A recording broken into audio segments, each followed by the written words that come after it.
Manuela Pocosi Koulibaly, la bio-comté de l'invité. Bonjour, cher public. Aujourd'hui l'histoire de Gims. Alors sois bien attentive et ouvre grand tes oreilles. Il était une fois, au cœur de la forêt du bassin du Congo, une grande famille de léopards. Janana Juna, le patriarche du clan, y était particulièrement aimé et respecté, car il appartenait à une élite de léopards, ceux capables de fédérer tous les animaux de la jungle par leurs mélodieux rugissements. Ainsi, lorsqu'il parvenait à les faire cohabiter en toute harmonie, une pluie de bénédictions s'abattait sur la forêt, apportant joie et toutes sortes de victuailles à l'ensemble des animaux qui la peuplaient. Seulement un soir, une colère inexpliquée du roi des léopards embrasa la forêt, ravageant tout sur son passage.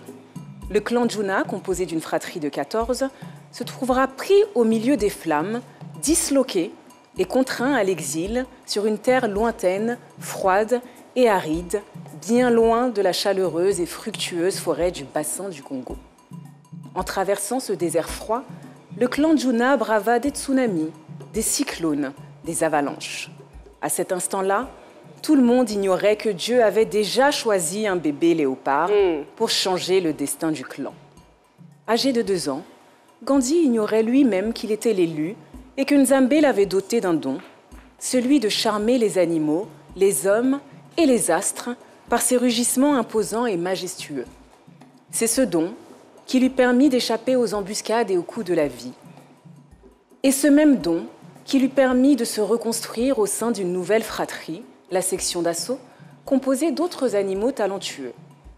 L'union et la rage de vaincre leur permit de conquérir de nouveaux territoires et de régner presque sans partage sur la terre froide et aride pendant près d'une décennie.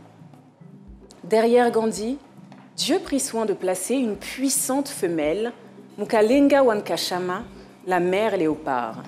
C'est à ses côtés qu'il devint un puissant félin, destiné à quelque chose de plus grand encore. Après les hommes, il visa le soleil. Pour vexer la lune, dit son audace, pour tenter d'atteindre Nzambé, répondit la légende. Puissant et agile, il réussit son coup après quelques années de marche et batailles solitaires. Gandhi conquit plusieurs astres, dont un que la majorité pensait inaccessible, le Stade de France. La renommée de l'exceptionnel léopard s'étendit alors à l'ensemble de la planète. Et là où d'autres auraient crié victoire, Gandhi, lui, était animé par un rêve, celui de retrouver la forêt de son enfance. Secrètement, il nourrissait l'espoir de rugir à nouveau, comme son père avant lui, dans la forêt du bassin du Congo. Gandhi Juna, Gims, c'est midi et plus qu'honoré de vous recevoir aujourd'hui. Merci. C'est magnifique. D'avoir donné espoir à toute une génération, je m'y inclus. Merci d'avoir prouvé au monde qu'à force de travail et de volonté, on peut tout, même lorsqu'on part de rien.